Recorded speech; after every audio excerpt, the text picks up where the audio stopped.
बिस्मिल्लाहिर्रहमानिर्रहीम। मेरा नाम इमरान फ़ारूक है। मैं पुलिस ट्रेनिंग कॉलेज लाहौर में बतौर लॉ इंस्ट्रक्टर काम कर रहा हूँ और आज का जो मेरा टॉपिक है वो आइडेंटिफिकेशन परेड के बारे में है।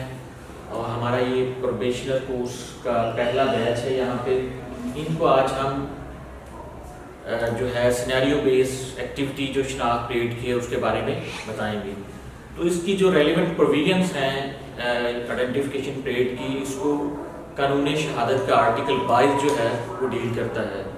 तो इसमें जो है होता अमूमन यूँ है कि ऐसे मुकदमात जिसमें मुल्ज़मान नामालूम हो, सबसे पहले मजिस्ट्रेट साहब को एप्लीकेशन एक मूव करते हैं जिसमें उनसे सदा की जाती है कि फ़लाँ बंदा जो है वो मुश्तबा है और उसकी शनाख्त परेड मतलूब है, लिहाजा इसको जुडिशल किए जाने का हुक्म सादर फरमाया जाए।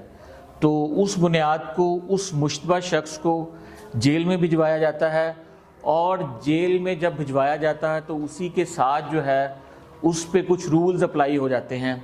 उसमें यह है कि ऐसा बंदा जिसकी शनाख्त परेड मतलूब होगी उसको वहाँ पे उसको उसकी वैसी हालत में ही रखा जाएगा, यानी उसका जो हुलिया है उसमें तब्दीली कोई वाक़या नहीं होने दी जाएगी। और क्योंकि ये जेल मैनुअल में भी है, वैसे भी मजिस्ट्रेट साहबान की तरफ से ये हदायत जो है जारी कर दी जाती हैं उनको कि इस बंदे का फ़लाँ डेट को शनाख्त परेड का इनकाद करवाया जाना है, लिहाजा इसको किसी किस्म की तब्दीली ना की करने दी जाए इसके हुलिये में।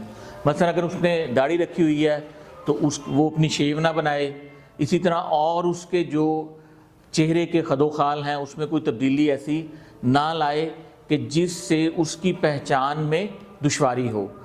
तो इसी तरह जो उस मुकदमा के गवाहान होंगे, मुद्दई होंगे, उनको जो है आगाह कर दिया जाएगा मजिस्ट्रेट साहब की इजाज़त से कि किस दिन वो इस आइडेंटिफिकेशन परेड का इनकाद करेंगे, ताकि वो जो गवाहान हैं वो उस दिन जेल में जाके हस्बुल हुक्म मजिस्ट्रेट साहब उन लोगों की शिनाख्त कर सकें।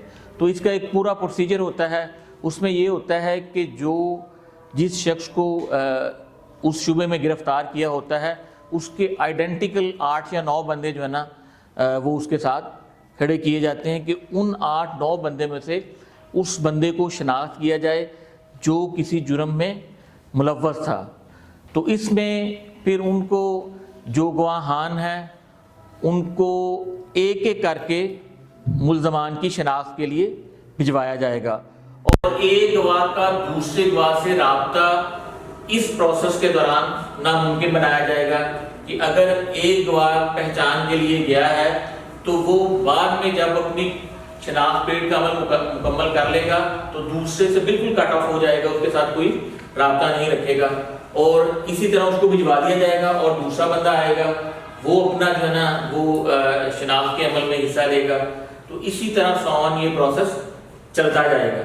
ठीक है। उसके बाद जो है जो मजिस्ट्रेट साहब हैं वो उसको कंक्लूड करेंगे कि आया जो गवाहान हैं उन्होंने उस बंदे की शनाख्त सही या दुरुस्त तरीके से कर ली है। वो अपना एक सर्टिफिकेट जो है ना देंगे, उसको सील करके वो सेशन जज साहब को भिजवाया जाएगा। इसी तरह आईओ जो इन्वेस्टिगेशन ऑफिसर्स हैं उनकी इस्तदा पे एक कॉपी उस सारे प्रोसीजर की शनाख्त परेड का जो है वो आईओ को भी फराहम कर दी जाएगी।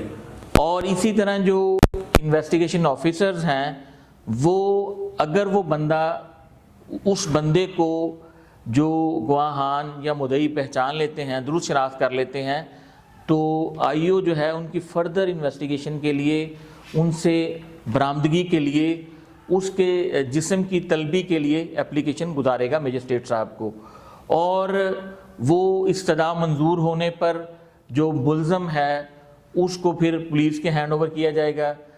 पुलिस फिर अपनी इन्वेस्टिगेशन करेगी और उस इन्वेस्टिगेशन के दौरान उसकी गुनहगारी या बेगुनाही का तयन करेगी। ठीक है।